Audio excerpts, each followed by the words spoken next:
मेरा नाम बिंदिया है।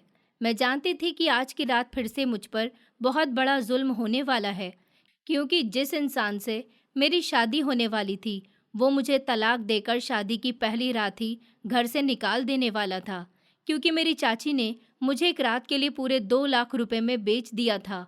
मैं रोती रही, चाची के पैर पकड़कर चीखती रही कि चाची प्लीज़ मेरे साथ ये जुल्म मत करो, जैसा आप कहोगी मैं वैसा ही करूँगी, लेकिन मेरी शादी मत करवाओ। मगर उन्होंने मेरी एक न सुनी और ज़बरदस्ती मेरी शादी एक ऐसे इंसान के साथ करवा दी जिसे मैं जानती भी नहीं थी। चाची कह रही थी कि तेरी इस घर में कोई जगह नहीं है, शादी कर और निकल जा हमारी ज़िंदगी से हमेशा हमेशा के लिए। मैंने सब कुछ ऊपर वाले पर छोड़ दिया और खामोश हो गई। शादी वाली रात जब मैं दुल्हन बनी कमरे में बैठी थी, तो मेरा शरीर थर-थर काँप रहा था और मेरा पति कमरे में दाखिल हुआ और आते ही उसने मुझे अपनी जेब से निकालकर एक ऐसी चीज़ दी जिसे देखकर मेरी आंखों में आंसू आ गए। उसने कहा, तुम इसी के लायक हो। मैंने वो चीज़ उसके मुंह पर मार दी और फिर उसके बाद कुछ ऐसा हुआ जिसने मेरी ज़िंदगी को पूरी तरह से बदल कर रख दिया था। ठंड से मेरा बुरा हाल हो रहा था। कपड़े धो धोकर मेरे हाथ दर्द करने लगे थे। मुझे डर लग रहा था कि कहीं इस ठिठुरती हुई सर्दी में मुझे सर्दी न लग जाए, क्योंकि मौसम बेहद ठंडा हो रहा था और मैं पिछले 1 घंटे से कपड़े धो रही थी। मुझे तो यही लग रहा था कि आज मैं मर जाऊंगी। तभी अचानक एक जोर का थप्पड़ मुझे पड़ा था, जो मेरी चाची ने मुझे मारा था। कमबख्त, तुझे नजर नहीं आ रहा? सारा डिटर्जेंट पाउडर बर्बाद किए जा रही है। मेरी आंखों से आंसू निकल आए थे। आखिर मेरा क्या कसूर है? क्यों मेरे माता पिता बहन भाई मुझे छोड़कर चले गए और मेरी जिम्मेदारी मेरी चाची के हिस्से में आ गई? क्योंकि जब मैं 6 साल की थी, तब मेरे परिवार के साथ एक ऐसा हादसा हुआ था जिसने मुझे छोड़कर मेरे पूरे परिवार की जान ले ली थी। मेरा घर हरियाणा में था और मेरे चाचा चाची का घर गोंडा में। चाचा जी के सबसे बड़े बेटे अविनाश का बर्थडे था, जिसमें उन्होंने हमें इनवाइट किया था। जब मेरे माता पिता जिंदा थे, तब चाचा और चाची का व्यवहार ऐसा नहीं था जैसा कि अब हो गया था। तब शायद मैं उनकी जिम्मेदारी नहीं थी। मेरा पूरा परिवार यहाँ गोंडा में चाचा जी के बेटे के जन्मदिन पर आया था। मैं भी उनके साथ यहाँ आई थी, मगर मैं यहाँ आने के बाद इतनी खुश हो रही थी कि मुझे यहाँ 1-2 दिन और रुकना था।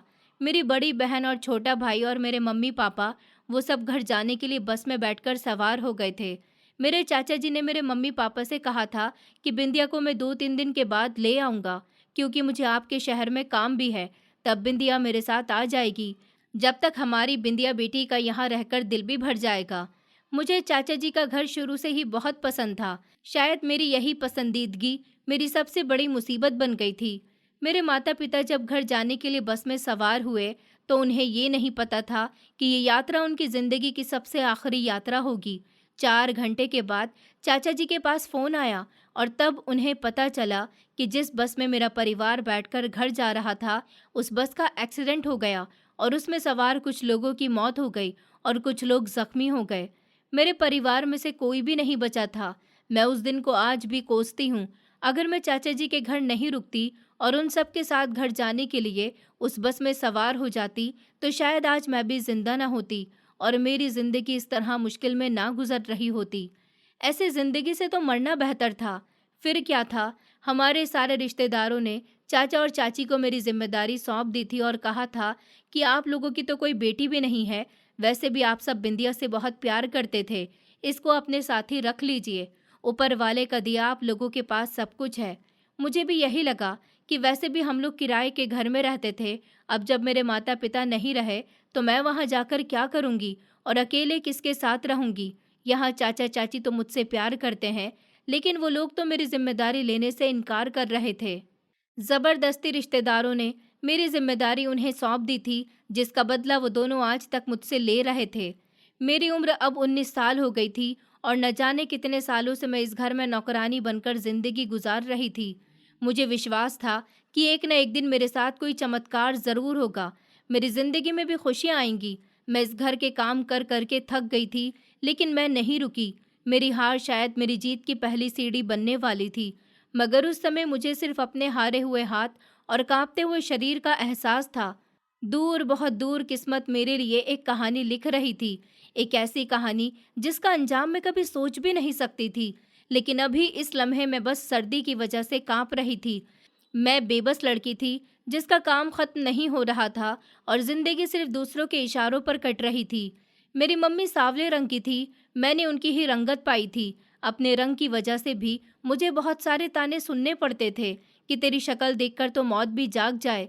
चाची का बड़ा बेटा जो मुझसे उम्र में 3 साल छोटा था, वो मेरी मजाक बनाकर जोर जोर से हंसता था और छोटा बेटा कहता कि ये हमारे घर की नौकरानी है। चाची कहती कि ये फ्री की नौकरानी है। वो लोग मेरा खूब मजाक बनाते थे, लेकिन मैं उनसे कुछ नहीं कह सकती थी। मैं झुकी हुई नजरें लेकर बर्तन मांज रही थी, मगर उसके शब्द, हंसी और ताने सब कुछ मेरे कानों में आग बनकर उतर रहे थे। चाची जी मेरे पास खड़ी हुई थी, उनके चेहरे पर नफरत और जुबान पर जहर था। वो हंसते हंसते बोली, इस जैसी मनहूस के साथ तो कोई शादी भी नहीं करेगा। अगर उस दिन बस में अपने माँ बाप के साथ खुद भी चली गई होती तो आज हम इसकी ये काली शक्ल ना देख रहे होते। इस बात पर सब एक साथ हंस पड़े, जैसे मेरा दिल कोई तमाशा हो। मेरी उंगलियां बर्तन पर रगड़ते रगड़ते कपकपा गई थी। दिल चाहता था कि जमीन फट जाए और मैं जमीन में समा जाऊं। मैंने एक लम्हे को हाथ रोक दिए, पर जल्दी ही चाची की तेज आवाज मेरे कानों में गूंजी, हाथ क्यों रोक लिए? अधूरा काम करके बैठ जाएगी बगैरत कहीं की। मैंने दांतों को मजबूती से बंद कर लिया और आंखें झुकी और दोबारा बर्तन मांजने लगी, जैसे मैंने कुछ सुना ही न हो। दिल के अंदर जैसे एक जख्म सा रहने लगा था। हर शब्द, हर हंसी, हर ताना खंजर बनकर मेरे वजूद को खा रहा था। मैं खामोश थी क्योंकि मुझे सिखाया गया था कि चुप रहने में ही भलाई है। लेकिन उस दिन, उस लम्हे जब चाची ने जोर से हंसते हुए कहा कि तेरी बदसूरत शक्ल पर तो कोई भी तरस नहीं खाएगा, मेरी बर्दाश्त का अब आखिरी बंधन टूटने लगा था। मेरी आंखों में आंसू आ गए थे। बर्तन धोते धोते जब हाथों से साबुन की फिसलन के साथ पानी बहा तो लगा जैसे मेरा दिल भी बह रहा हो।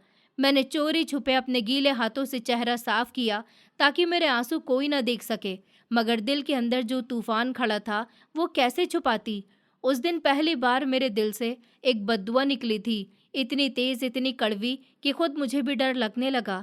चाचा भी बिल्कुल अपनी पत्नी और बच्चों के जैसे ही थे।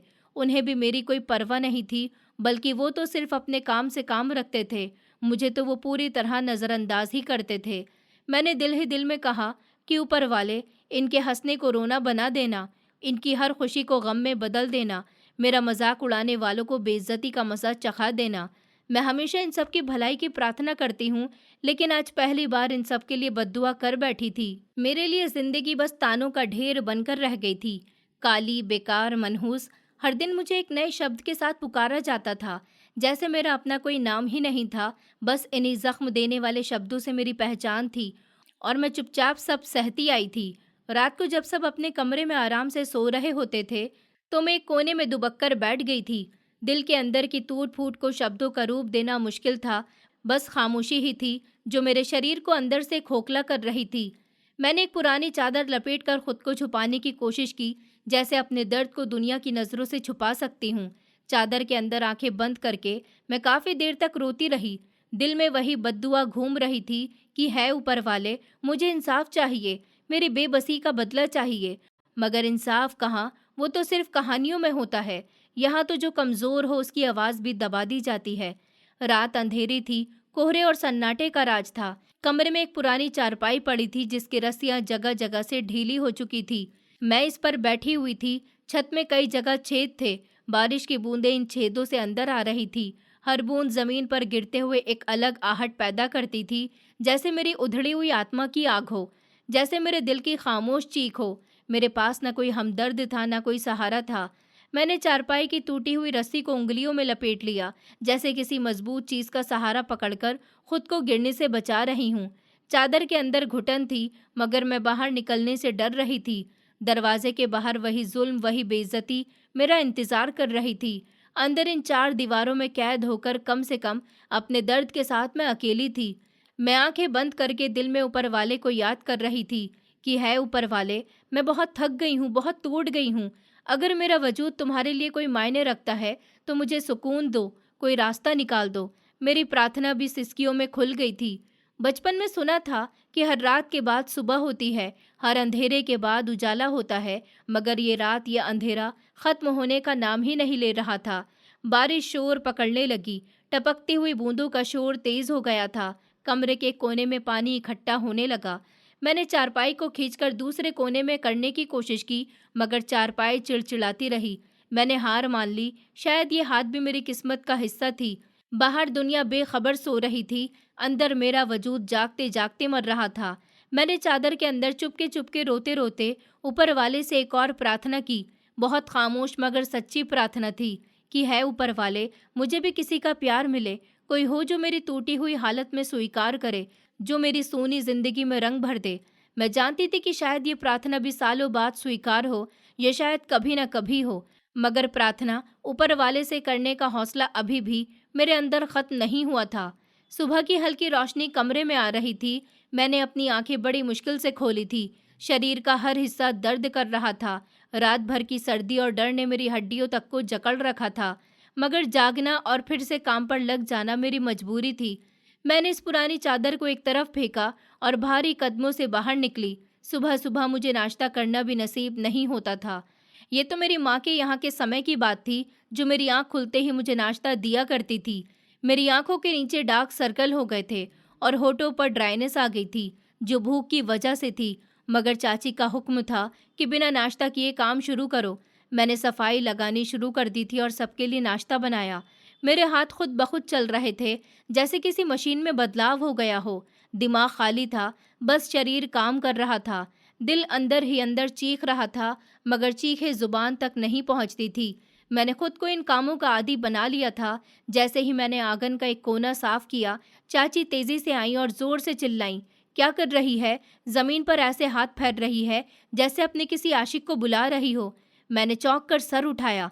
मेरी आंखों में हैरानी और बेबसी थी, लेकिन मेरे रिएक्शन में उन्हें और भी भटका दिया था। उन्होंने कहा जहाँ जाती है पीछे आशिक छोड़ आती है। उनका इल्ज़ाम मेरे सीने में जम गया था। मैंने जल्दी से अपनी नज़रें ज़मीन में गाड़ी।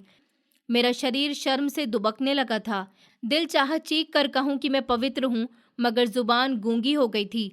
चाची ने अपने दोनों बेटों और चाचा जी को बुलाकर शोर मचाया और बोली, देखो जरा इसे, जिसे हमने पाला पोसा है, आज हमारी इज्जत नीलाम कर रही है। चाचा जी के दोनों बेटों ने मुझे नफरत भरी नज़रों से देखा।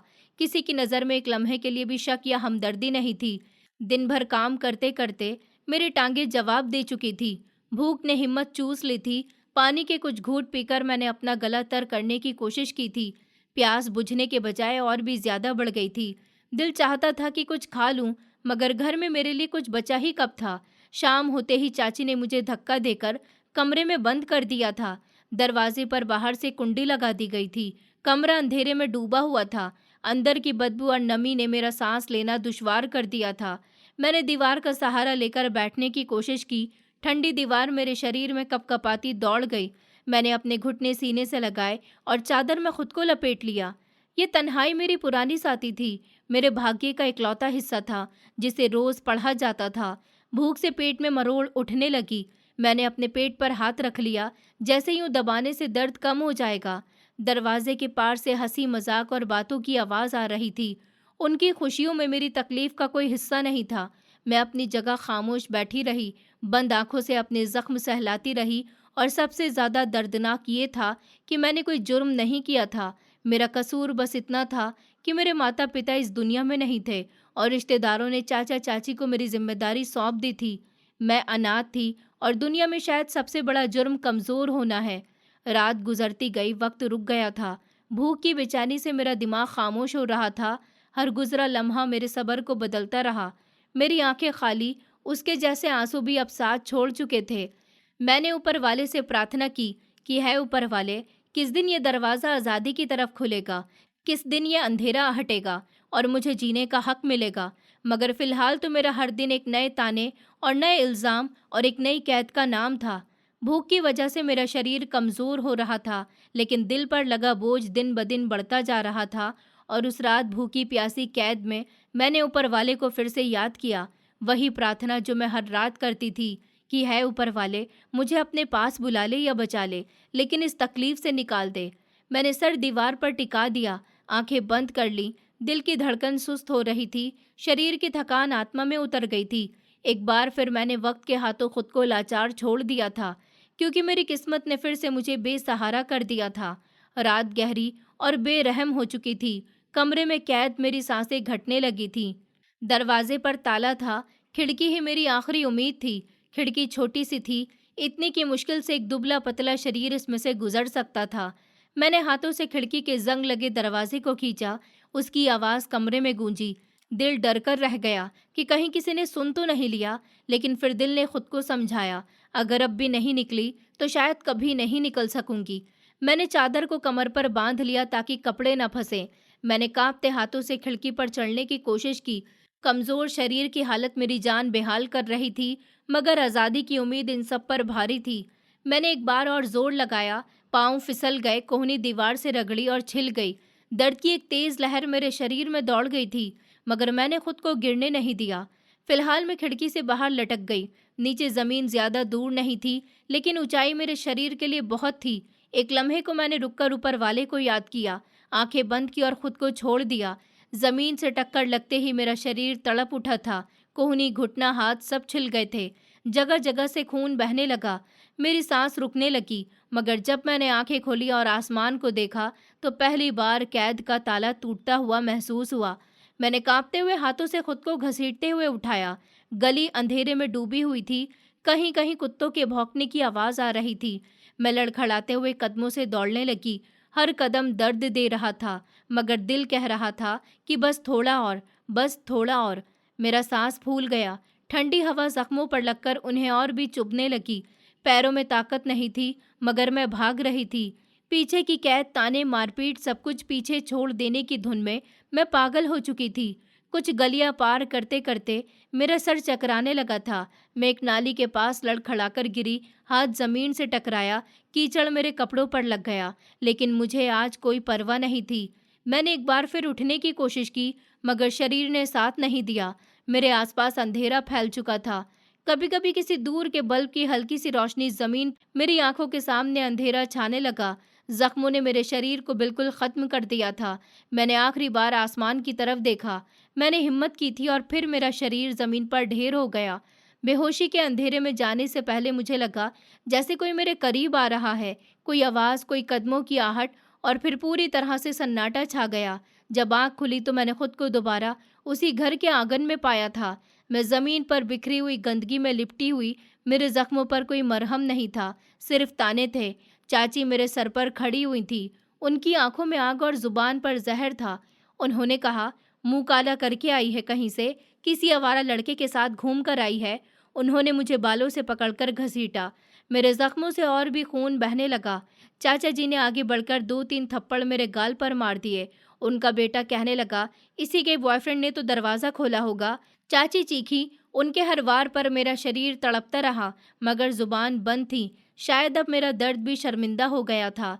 मुझे दोबारा इसी अंधेरे कमरे में बंद कर दिया गया। दरवाज़ा बंद हुआ और बाहर से ताला लगा दिया गया। ज़मीन पर गिरते ही मेरा शरीर बेजान हो गया। अब तो न रोने की हिम्मत थी, न चीखने की। मैं बस ज़मीन पर पड़ी थी और छत से आती हुई बूंदों को देख रही थी। आज़ादी का सपना पल भर में टूटकर चकनाचूर हो चुका था। ये लोग मुझे कहीं जाने नहीं देते थे, लेकिन उस रात एक अजीब सी तसल्ली मेरे दिल में उतर गई थी। कम से कम मैंने कोशिश तो की थी। चाहे जख्मों का बोझ झेलना पड़ा, चाहे कैद की सलाखें और भी मजबूत हो गईं, मगर मैं जानती थी कि मैंने हारने से पहले लड़ने की हिम्मत दिखाई थी। मेरे जख्म मेरे सपनों की कीमत थे, और शायद ऊपर वाले ने कहीं मेरी ये चीख सुनी होगी। शायद एक दिन मेरी ये छोटी सी बगावत मेरे लिए आज़ादी का दरवाज़ा खोल दे। फिलहाल मैं अंधेरे में पड़ी थी और दोबारा चुप हो गई, क्योंकि मेरे पास अब आंसू भी नहीं बचे थे। दरवाज़ा खुलते ही एक तूफान सा मुझ पर टूट पड़ा।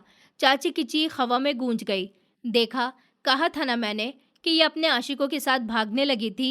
मैं जो कमरे के कोने में सहम कर बैठी थी, एक झटके से अपने शरीर को बिखरता हुआ महसूस करने लगी। उनकी आवाज़ सुनकर उनके दोनों बेटे और चाचा जी दौड़ते हुए आए। उनकी आंखों में खून उतर आया। चाची ने आते ही मुझे बालों से पकड़कर ज़मीन पर घसीट दिया, और उनके छोटे बेटे ने लात मारी जो सीधी मेरी पसलियों में लगी थी। मैंने रोते हुए कहा, मैंने कुछ नहीं किया, मैंने कुछ गलत नहीं किया, मगर उन लोगों के कान बंद थे, दिल पत्थर हो चुके थे। इसलिए मेरी चीखें उनका गुस्सा बढ़ाने का बहाना बन गई थी। उनके दोनों बेटों ने बेरहमी और चाची की कड़वी जुबान ने मिलकर मेरी इज्जत को रौंद डाला था। उन्होंने कहा कि ऐसी लड़कियां घर का नाश कर देती हैं। एक बेटे ने मेरे गाल पर जोरदार थप्पड़ मारा। मैं दीवार पर जा लगी। मेरी आंखों के सामने अंधेरा छा गया था। जमीन पर गिरते हुए मैंने अपने जख्मों को सहलाने की कोशिश की। हाथ लहूलुहान हो चुके थे, कोहनियां छिल गई थी, होठ सूख चुके थे, हर सांस एक तकलीफ बन गई थी। मेरे अंदर की सिसकियां अब हिचकियों में बदल गईं। मैं बार बार कहती रही, कसम से मैं भागी नहीं थी, मैं बस। मेरी बात अधूरी रह जाती, क्योंकि हर शब्द से पहले ही एक थप्पड़, एक लात, एक धक्का मेरे शरीर को रौंद देता। उनके दिल में मेरे लिए कोई नरमी नहीं थी। मैं उन लोगों के लिए एक मुजरिम थी और मेरे दर्द की कोई कीमत नहीं थी।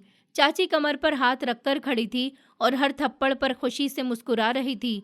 मारो इसे, सबक सिखाओ, ताकि आइंदा ये कोई ख्वाब देखने की हिम्मत ना करे। रात भर मैं कमरे की जमीन पर तड़पती रही। शरीर दर्द से फटता हुआ महसूस हो रहा था। हड्डियों में ठंड उतर गई थी, जख्म छिलने लगे थे और भूख ने वैसे ही हिम्मत छीन ली थी। बार बार उठने की कोशिश करती रही, मगर शरीर मेरा साथ नहीं देता था। मैं हाथ जोड़कर प्रार्थना भी नहीं कर पा रही थी, सिर्फ दिल में कह रही थी कि है ऊपर वाले, अगर मैं इतनी ही बुरी हूँ तो फिर मुझे इस दुनिया में क्यों भेजा। ये सवाल मेरे दिल में उठते थे, मगर जवाब खामोशी में गुम हो जाते थे। रात का आखिरी समय चल रहा था। मैं दर्द से बेहाल हो रही थी।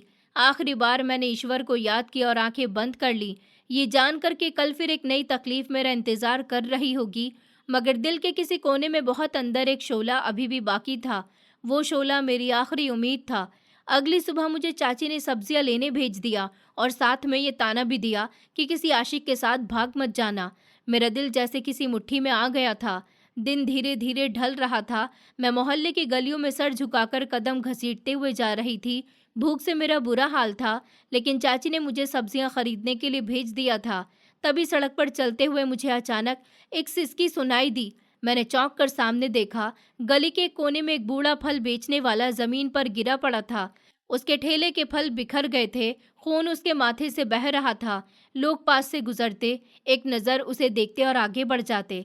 किसी को रुकने की फुर्सत ही नहीं थी, किसी को दर्द बांटने की फुर्सत नहीं थी। मेरे कदम जल्दी से उसकी तरफ बढ़ गए थे।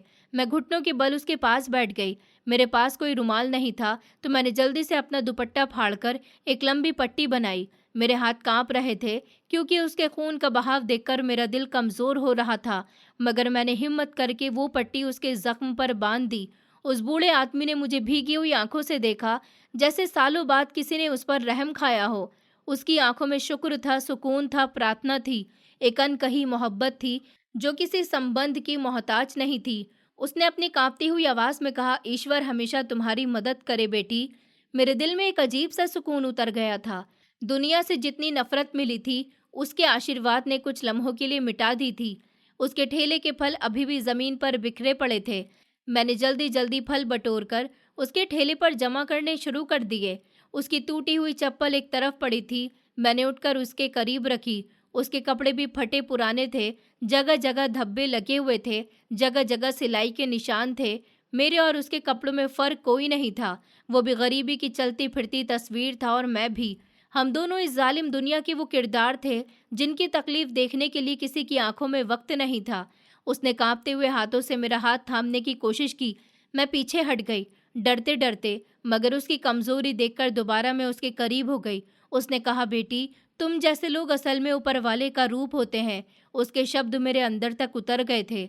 मैं जो अपने घर में सिर्फ तानों, धुतकार और पिटाई की आदी थी, आज पहली बार किसी की नज़रों में अपने लिए इज्जत देख रही थी। कुछ देर में वो खुद खड़ा होने के काबिल हो गया था। मैंने सहारा दिया तो वो मुस्कुराया और एक थकी हुई शुक्रगुजार मुस्कुराहट के साथ अपने फल समेटने लगा। मैंने भी उसकी मदद की। उसने कहा, बेटी, ऊपर वाला तुम्हें बहुत खुशियां दे, वहां भी जहां तुम्हें लगता है कि कुछ बचा ही नहीं। मेरी आंखों से आंसू निकल आए थे। मैंने सर झुकाकर जल्दी से आंखें पोंछी कि कोई देख न ले। न जाने कि उस लम्हे मुझे लगा, मेरा दर्द, मेरी गरीबी, मेरी लाचारी सब किसी ने देख ली है। कोई है जो समझता है, कोई है जो शब्दों के बिना मेरी हालत पढ़ सकता है। वो बूढ़ा आदमी, फल बेचने वाला, धीरे धीरे दूसरी गली की तरफ बढ़ने लगा।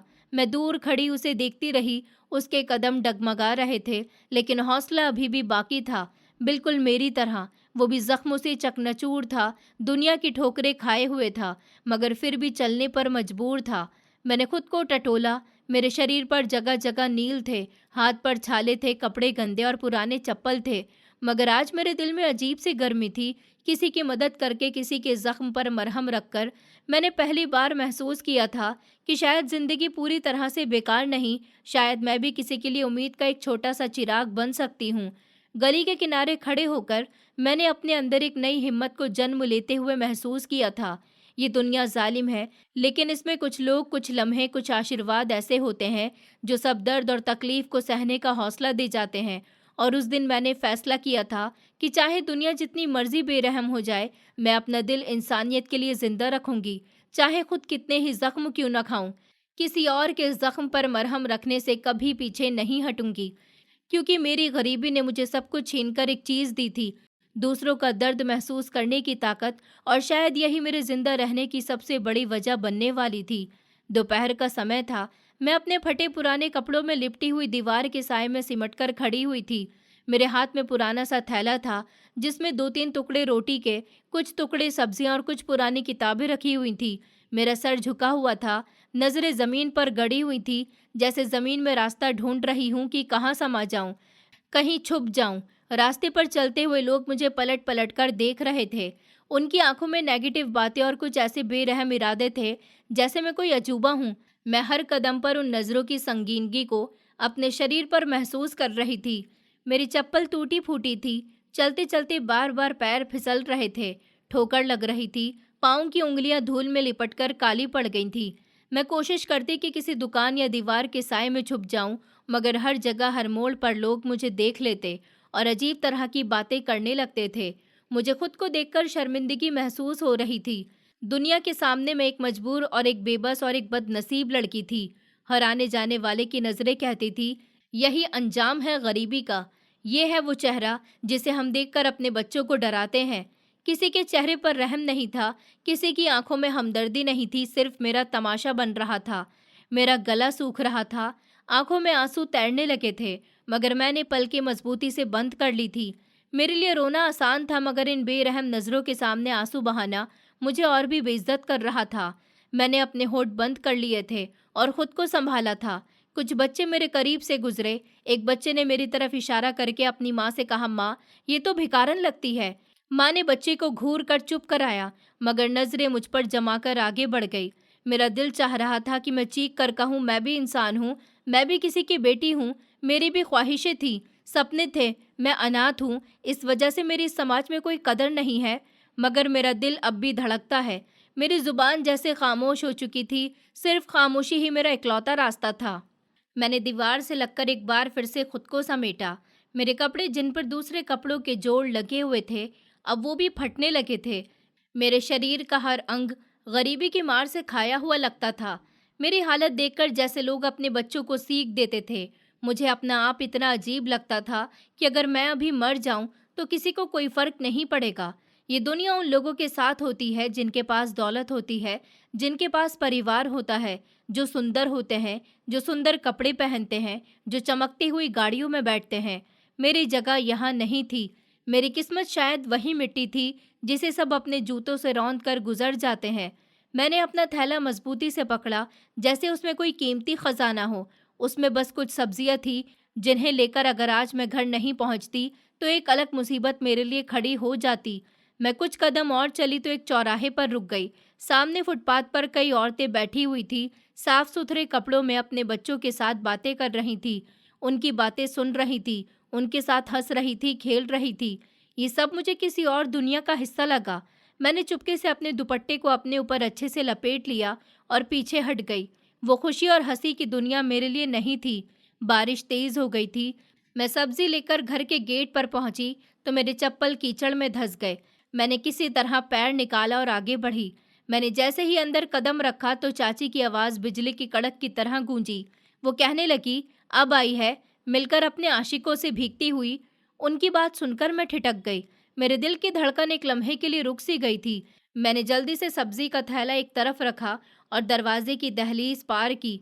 मेरा शरीर बुरी तरह से काँप रहा था, मगर इससे ज़्यादा दिल काँप रहा था। चाची ने मेरे कपड़ों पर नज़र डाली, फिर जहर घोलते हुए बोली, दहेज के बिना तेरी शादी नहीं होगी, 2 कौड़ी की इज्जत भी नहीं है तेरी। एक तो तुझे पाल पोस कर इतना बड़ा कर दिया, अब अपने घर से इज्जत से निकालने के लिए तुझे दहेज भी देना पड़ेगा। उनका हर शब्द तीर बनकर मेरे सीने में लग रहा था। मेरे होठ कांपने लगे, मगर मैं खामोश रही। मेरी खामोशी उनके लिए एक और मौका थी, मेरी बेइज्जती करने का। उन्होंने कहा, कौन ले जाएगा तुझे? न तेरी शक्ल अच्छी है, न तुझ में अकल है, सिर्फ मनहूस है। बारिश की बूंदें छत से टपक कर मेरे सर पर गिर रही थी। मेरे अंदर का मौसम अभी इसी बारिश की तरह बरस रहा था। मेरे भीगे हुए शरीर पर उनका हर शब्द जहर बनकर बरस रहा था, और मैं भीगी बिल्ली की तरह एक कोने में दुबक कर खड़ी थी। कपड़े बदन से चिपक रहे थे, शरीर ठंड से अकड़ रहा था, मगर कोई कंबल देने नहीं आया, कोई तसल्ली के दो शब्द कहने वाला नहीं था। मैंने अपने दुपट्टे को और मजबूती से लपेट लिया और एक कोने में बैठ गई। मेरी आंखें बार बार बंद हो रही थी, लेकिन दिल जाग रहा था। हर ताना दिल की दीवार पर एक और दरार डाल रहा था। शाम ढलने लगी, बारिश हल्की हो गई थी। मैंने खुद को संभाला और आंगन में जाकर काम में लग गई। बर्तन धोना, पानी निकालना, कचरा साफ करना। फिर अचानक मेरी नज़र आंगन के बाहर दरवाजे के पास पड़ी। एक दुबला पतला भिखारी वहां पर बैठा हुआ था। बारिश के कतरों में भीगी हुई उसकी दाढ़ी सफ़ेद हो चुकी थी। उसके चेहरे पर गरीबी की लकीरें थी, मगर आंखों में एक अजीब सी रोशनी थी। मैंने झिझकते हुए उसे देखा और काम में बिजी हो गई, मगर दिल बेचैन हो गया था। भिखारी ने नरमी से आवाज़ दी, बेटी ज़रा सुनो। मैं रुकी। मेरे दिल में वही डर था, मगर उसकी आवाज़ में एक ऐसा अपनापन था कि मेरे कदम जल्दी से आगे बढ़ गए। वो मुस्कुराया और बोला, बेटी मैं तुम्हारी आंखों में दर्द देख सकता हूँ। मेरी पलकें भीगने लगी। उसने कहा, हर रात सोने से पहले ईश्वर से प्रार्थना किया करो, दिल से प्रार्थना किया करो। ऊपर वाला तुम्हारी ज़िंदगी के सारे दुख दर्द दूर कर देगा और एक ऐसा चमत्कार करेगा कि तुम्हारी ज़िंदगी से सारे अंधेरे मिट जाएंगे। मैं सर झुकाकर खड़ी रही। मेरी मुट्ठियां बंद हो गई थी। मन कर रहा था कि फूट फूट कर रोऊं, अपने दिल की सारी तकलीफें इस भिखारी के सामने उगल दूं, मगर मैंने खुद पर काबू पा लिया था। सिर्फ खामोशी से सर झुकाया, उसकी बात को अपने दिल में कहीं बहुत गहराई तक बिठा लिया था। भिखारी ने एक बार फिर मुझे आशीर्वाद दिया और कहा, ऊपर वाला तुम्हें खुश रखे बेटी, और तुम्हारा दामन खुशियों से भर दे। और फिर वो बारिश में भीगता हुआ धीरे धीरे दूर चला गया। मैं वहीं खड़ी उसे देखती रही। हवा में अब भी उसके शब्द गूंज रहे थे। दिल के अंदर एक चिराग सा जलने लगा था, जो टिमटिमाते हुए भी अंधेरे से लड़ने की हिम्मत दे रहा था। मैंने सर उठाकर आसमान की तरफ देखा। बादलों के पीछे छुपता हुआ सूरज चांद मुझे इशारा कर रहा था कि अंधेरे के बाद रोशनी ज़रूर होती है। मेरी आंखें धुंधला गईं। बारिश की बूंद थी या फिर मेरे आंसू, मैं समझ नहीं पाई, मगर दिल में एक उम्मीद जाग चुकी थी। ईश्वर ने मेरी खामोशी सुन ली थी। शायद अब मेरी प्रार्थनाएं रास्ता बनाने लगी थी। शायद ये भिखारी एक निशानी था, किसी बेहतर समय के आने की खबर थी। मैंने दिल ही दिल में फैसला कर लिया था कि अब हार नहीं मानूंगी, चाहे कितने ही ताने सुनने पड़े, चाहे दुनिया कितने ही जालिम क्यों ना हो जाए, चाहे हर दिन मेरा तमाशा क्यों ना बने। मैं अपनी उम्मीद का दामन नहीं छोड़ूंगी, और शायद बहुत जल्द मेरा ऊपर वाला मेरी खामोश प्रार्थनाओं का सिला देने वाला था। दिन गुजरते गए और गर्मियों का मौसम आ गया था। मेरे दिल पर जैसे अभी भी कोहरा छाया हुआ था और एक अजीब सी हलचल थी। उस दिन चाची घर की सफाई कर रही थी, पर्दे डाल रही थी, खिड़कियां धुलवा रही थी, जैसे कोई मेहमान आने वाला हो। मेरा दिल किसी अनजाने डर से धड़कने लगा था। जब मैंने बर्तन धोते हुए सुना कि आज कुछ मेहमान आ रहे हैं, तो मेरे हाथ पैर कांप गए। मेहमान मेरे लिए आ रहे थे, मेरा रिश्ता देखने के लिए। चाची ने कपड़ों की अलमारी से अपना एक पुराना सा सूट मुझे दे दिया, जो उनका लगभग 4 साल पुराना सूट था। उन्होंने कहा, इसको प्रेस करके पहन लेना। मैंने उसे पहन लिया। वो बार बार मुझे शीशे के सामने खड़े होने के लिए कह रही थी और नाक चढ़ाकर बोली कि मुझे तो डर है कि कहीं तेरी ये खतरनाक शक्ल देखकर लड़का और उसके परिवार वाले डर ना जाए। मैं खामोशी से सब सुनती रही, न जवाब दिया, न कोई रिएक्ट किया। मैं बस अपने दिल की धड़कनें सुन रही थी, जो हर लम्हे तेज हो रही थी। जब लड़के वाले आए तो मुझे कमरे में कैद कर दिया गया। मैंने दरवाजे की आड़ से झांक कर देखा तो मेहमान बनकर जो औरतें आई थीं, उन्होंने बड़े चमचमाते हुए कपड़े पहने थे। कुछ देर के बाद मुझे बुलाया गया था। मैं चाय की ट्रे लेकर चुपचाप सर झुकाकर सामने आकर बैठ गई थी। मेरी नज़रें ज़मीन पर थीं, दिल मुट्ठी में बंद था। लड़के की माँ ने सर से पैर तक एक बार मेरी तरफ देखा और मुंह दूसरी तरफ मोड़ लिया। ढेर सारे सवाल किए गए, खाना बनाया गया, चाय पेश की गई। सब कुछ रस्म के मुताबिक हो रहा था, मगर माहौल में एक अजीब सा बोझ था। कुछ ही देर में वो सब चाय के कपों को अधूरा छोड़कर उठने लगे। चाची की उम्मीदों की दीवार जैसे धड़ाम से गिर गई हो। शाम होते ही फैसला सुना दिया गया कि लड़की की शक्ल तो जैसी भी हो, मगर दहेज तो होना चाहिए। हम अपना बेटा किसी को खाली हाथ देकर बांध तो नहीं सकते। उनके शब्द सीधे मेरे सीने पर वार कर गए थे। चाची का चेहरा गुस्से से लाल हो गया था। मेहमानों के जाने की देर थी कि उन्होंने मुझे बालों से पकड़कर झंझोड़ दिया और बोली, तेरी मनहूस शक्ल के साथ कोई रिश्ता करने को तैयार नहीं हो रहा। दहेज तो क्या देना था, उल्टा तेरा नसीब खरीदना पड़ता। उनके शब्द तेज धार वाले चाकू की तरह मेरे दिल पर चलने लगे थे। उन्होंने कहा, ऐसी बदसूरत लड़की के लिए तो गधा भी इनकार कर देगा। मैं अंदर से मर गई थी। दिल चाहा कि जमीन फटे और मैं उसमें समा जाऊं। शर्म से, बेइज्जती से, लाचारी से मैं चूर चूर हो चुकी थी। मगर मेरी आंखों ने एक बार भी आंसू नहीं बहाए थे। शायद मेरी आंखें रो रो कर पहले ही सूख चुकी थी। ये शायद मेरे अंदर अब आंसुओं की भी हिम्मत बाकी नहीं रही थी। रात को मैं एक कोने में सिमट कर बैठ गई थी। बारिश की बूंदें छत से टपक रही थी। हर बूंद की टपक मेरे दिल के जख्मों पर दस्तक दे रही थी। मैंने आसमान की तरफ देखा। अंधेरी रात में कहीं कोई तारा नजर नहीं आ रहा था, जैसे मेरा भाग्य भी इस अंधेरे में खो गया है। ऊपर वाले, मैंने अपने दिल में खामोशी से एक पुकार निकाली, क्या सच में मेरा कोई हक नहीं है?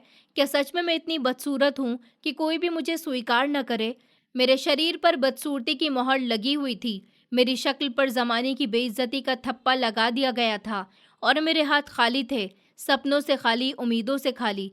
चाची जी अब भी बड़बड़ा रही थी, कह रही थी कि जब तक दहेज का बंदोबस्त नहीं हो जाता, कोई इसे लेने नहीं आएगा। इसकी मनहूस शक्ल ने तो हमारे घर का सुकून ही बर्बाद करके रख दिया। उनका हर शब्द मेरे जख्मों पर नमक छिड़कता गया, मगर मैं जानती थी कि खामोश रहना ही मेरी भलाई थी। जवाब देने का मतलब था और भी मार खाना, और भी बेइज्जती करवाना। मैंने सर झुका लिया था। मेरे दिल के अंदर एक दीवार खींच ली गई थी। ये ताना अब उस दीवार से टकराकर वापस जा रहा था, लेकिन अंदर कहीं न कहीं एक नन्ही सी उम्मीद अभी भी बाकी थी। वो भिखारी, उसकी कही हुई बात जैसे मेरे दिल में गूंज रही थी।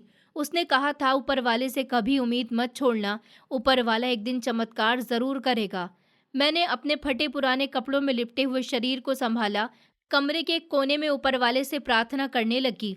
सब खामोशी से, दिल की गहराइयों से मुझे विश्वास था कि दहेज न होने पर इंसानों ने इनकार किया था, मगर ऊपर वाला मेरा भाग्य लिखने वाला है, और जब ईश्वर फैसला करेगा ना, तो न शक्ल देखी जाएगी, न दहेज, न गरीबी, सिर्फ दिल की सच्चाई और प्रार्थना की ताकत देखी जाएगी। कुछ दिन गुजर गए थे। चाची की चर्चा, उनके बेटे की हैरानी भरी नजरें और चाचा जी का गुस्सा और एक अनजाना शोर घर में गूंज रहा था। मैं अपने पुराने कपड़े पहने किचन में बर्तन धो रही थी, जब चाची ने मेरे पास आकर अपनी मनहूस और कड़वी मुस्कुराहट के साथ कहा, सुन, तेरा रिश्ता आया है, वो भी अमीर परिवार से। ये सुनकर मेरे हाथ से बर्तन छूटते छूटते बचा था। अमीर परिवार से रिश्ता, वो भी मेरे लिए? मुझे कुछ समझ नहीं आया था। मेरा दिल एक लम्हे के लिए खुशी से उछल गया, मगर अगले ही पल डर की एक ठंडी लहर मेरे पूरे बदन में दौड़ गई थी। क्या ये मेरे लिए कोई साजिश है? क्या ये कोई और बेइज्जती का जाल है? शादी की तैयारी शुरू हो गई। ना कोई लंबी रस्में, ना सवाल जवाब, बस जल्दबाजी में शादी का बंदोबस्त हो गया। मैं सोच भी नहीं सकती कि कैसे, क्यों और किस लिए ये सब कुछ हो रहा है। शादी का दिन भी आ गया था। मुझे दुल्हन के कपड़े पहना दिए गए थे। चेहरे पर हल्का सा मेकअप भी लगा दिया गया था, जिससे मेरी रंगत छिपाने के बजाय और भी सब जाहिर हो गई थी। मेरे हाथ थर थर काँप रहे थे। मेरे दिल में एक सवाल बार बार उभर के आता था, क्या ये सच है या कोई और तमाशा मेरा इंतजार कर रहा है? मंडप में ले जाते समय मेरे चेहरे पर लंबा घूंघट डाल दिया गया था। मैंने अपने पति को नहीं देखा था। शादी हो जाने के बाद विदाई की रस्म को अंजाम दिया गया था। मेरी आंखों में कोई आंसू नहीं थे और ना ही मेरे अंदर कोई खुशी की लहर दौड़ी थी। सब कुछ धुंधला धुंधला सा लग रहा था। विदाई के समय चाची मेरे करीब आईं। उनकी आंखों में वही जहर भरा ताना था। उन्होंने कहा, देखना, जब तेरा पति तेरी मुंह दिखाई करेगा तो जल्द ही तुझे तलाक दे देगा। हमने तो तेरी शादी करके अपनी जिम्मेदारी पूरी कर दी है। बस हमारी जिम्मेदारी यहीं तक की थी। बहुत बचपन से लेकर अब तक तुझे अपने घर में जगह दी। अब तेरा पति तुझे छोड़ दे तो यहाँ पर मत आना। कहीं किसी नदी में कूद कर अपनी जान दे देना या कहीं और रहने का बंदोबस्त कर लेना, लेकिन यहाँ आने की ज़रूरत नहीं है।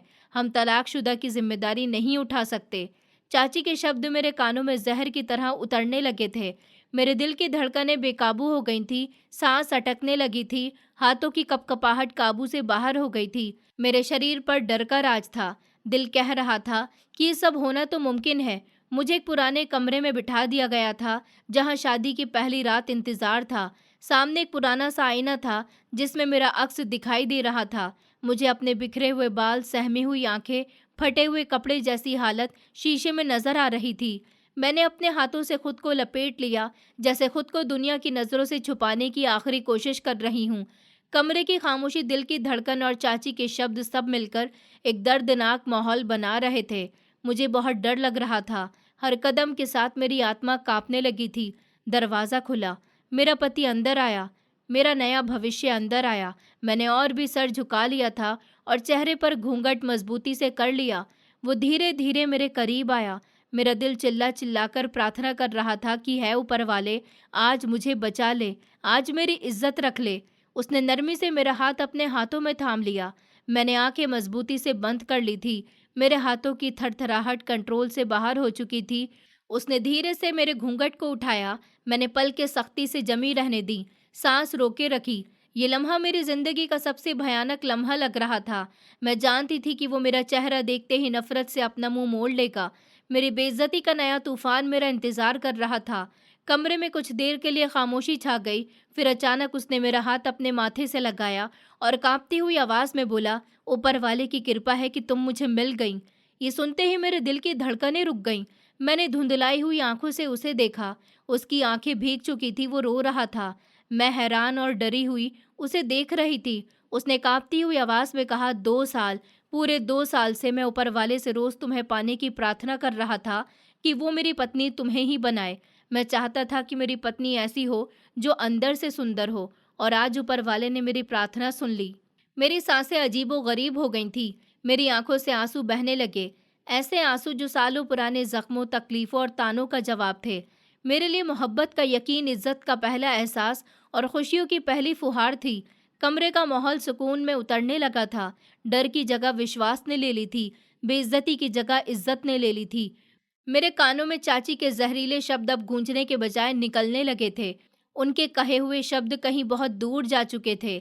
शायद मेरी किस्मत बदल सकती थी। शायद ऊपर वाले की कृपा मुझ पर देर से हुई थी, मगर हो गई थी। और उस रात मेरी किस्मत ने भी मुझ पर मुस्कुराना सीख लिया था। शादी की रात का सुकून अजीब तरह से दिल पर बोझ डाल रहा था। मेरे आसपास की हर चीज सपने जैसी लग रही थी। हर चमकती हुई रोशनी के बीच भी मेरा दिल धड़क धड़क कर किसी अनजान अंजाम से डर रहा था। कमरे में हल्की सी खुशबू फैली हुई थी, मगर मेरे हाथ पसीने से भीग रहे थे। मैंने अपने दुपट्टे का पल्लू मजबूती से थाम रखा था, जैसे उसी के सहारे हौसला कायम था। वो जो कुछ भी कह रहा था, सच कह रहा था। उसकी आंखों में मोहब्बत का वो समुंदर था जो झूठ नहीं बोल सकता था। मेरी सांसें रुक सी गई थी जब उसने आगे आकर कहा, याद है वो दिन जब तुमने एक जख्मी फल बेचने वाले की मदद की थी? मैं हैरानी में डूब गई। क्या सच में? जो मेरी नज़र में एक छोटी सी भलाई थी, उसकी जिंदगी से जुड़ चुकी थी। उसने मुस्कुराकर आंखें झुकाईं, फिर बोला, मैं पुलिस ऑफिसर हूँ। एक खतरनाक मुजरिम का पीछा करते हुए गोली लगने से जख्मी हो गया था। मैंने अपनी वर्दी छुपाकर मामूली से सब्जी बेचने वाले का रूप धारण कर लिया था, ताकि दुश्मनों से बच सकूं। उसकी बात सुनकर मेरी आंखें हैरानी से फैल गईं। सारी दुनिया उसे नज़रअंदाज कर रही थी। लोग करीब आकर भी उसकी मदद करने को तैयार नहीं थे, मगर मैंने इस जख्मी अजनबी को बिना किसी लालच के सहारा दिया था। उसने कहा, तुम्हारी मासूमियत, तुम्हारी भलाई ने मेरे दिल को छू लिया था। मैंने तुम्हारी आंखों में झांक कर देखा था कि तुम बहुत अच्छी हो। तब से ही मेरा दिल तुम्हें पसंद कर बैठा था। मैंने ठान लिया था कि तुम्हें ही अपनी ज़िंदगी का हिस्सा बनाऊंगा, चाहे कितना भी वक्त लगे, चाहे कितनी भी मुश्किलें आएं। मेरी आंखों से लगातार आंसू बहने लगे थे। मेरे जख्मों पर बरसों से जो नमक छिड़का गया था, आज उस पर किसी ने मोहब्बत का मरहम लगा दिया था। उसकी मजबूत गिरफ्त मेरे हाथ पर थी, जैसे वो वादा कर रहा हो कि अब कभी मुझे अकेला नहीं छोड़ेगा। ऊपर वाले ने मेरी प्रार्थनाओं का सिला मुझे दे दिया था। मुझे लगा जैसे मेरे अंदर की सारी टूटी हुई दीवारें एकदम से जुड़ गई हैं। सारी तकलीफें, सारी बुरी बातें एक लम्हे के लिए बेमतलब हो गई हैं।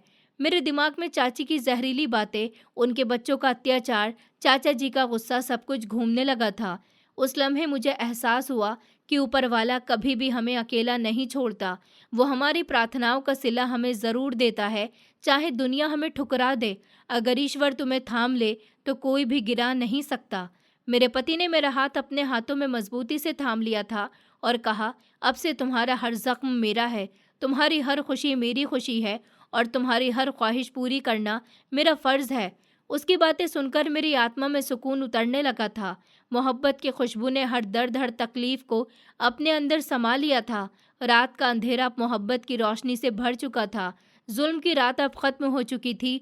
मोहब्बत की एक नई रोशन सुबह मेरे सामने खड़ी थी।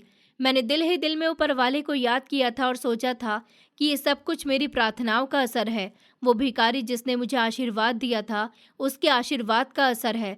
हर आंसू, हर रात की प्रार्थना सब कुछ रंग ले आया था। जिस तरह ईश्वर ने आज मेरी इज्जत रखी है, मेरी मोहब्बत, मेरा घर, मेरी प्रार्थना हमेशा सलामत रखा है, इस तरह जुल्म की रात खत्म हो गई।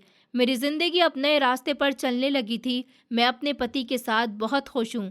दोस्तों, उम्मीद करती हूँ आपको हमारी कहानी पसंद आई होगी। कहानी पसंद आई है तो वीडियो को लाइक करें, चैनल पर नए हैं तो चैनल को सब्सक्राइब करें और हाँ, नोटिफिकेशन बेल को ज़रूर दबाएं ताकि अगली अपडेट सबसे पहले आपको मिले।